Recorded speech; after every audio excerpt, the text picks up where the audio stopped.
Hey, welcome back to my channel. நீங்கள்லாம் எப்படி இருக்கீங்க? நான் உங்கள் விஜயகுமாரி. இன்றைக்கி நம்ம ஒரு பொடி ரெசிபி தாங்க பார்க்க போகிறோம்.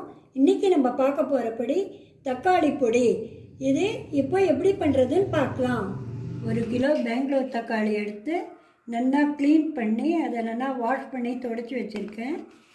அதை இப்படி எடுத்து 4 கட் பண்ணிக்கணும். அதில் அந்த நடுவு பகுதி விதை பகுதியை எடுத்துடணுங்க. இதை எடுத்து நீங்கள் சமையலுக்கு யூஸ் பண்ணிடலாம்.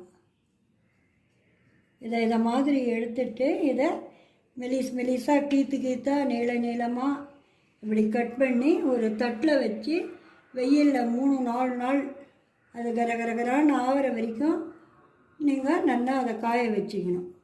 இது உங்களுக்கு தக்காளி கிடைக்காத சமயத்துலேயும் அதிக விலை இருக்கிற டைம்லேயும் இதை மாதிரி பவுடர் இருந்தால் அதை போட்டு நீங்கள் யூஸ் பண்ணிக்கலாம். சின்னதாக இதை மாதிரி கட் பண்ணி அதை வெயிலில் காய வச்சுக்கோங்க. இதே மாதிரி எல்லா தக்காளியும் நம்ம கட் பண்ணி காய வச்சுக்கலாம். 1 கிலோ தக்காளியை நல்லா கட் பண்ணிட்டோம்.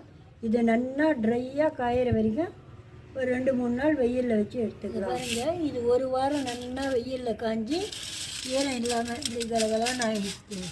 இப்போ இதை மிக்சியில் போட்டு அரைச்சிக்கலாம். தக்காளி பொடி ரெடி. இந்த பொடியை நீங்கள் பண்ணி வச்சுட்டிங்கன்னா தக்காளி கிடைக்காத சமயத்துலேயும் யூஸ் பண்ணிக்கலாம். ட்ராவல் போச்சியும் இதை எடுத்து போனால் யூஸ் ஆகும்.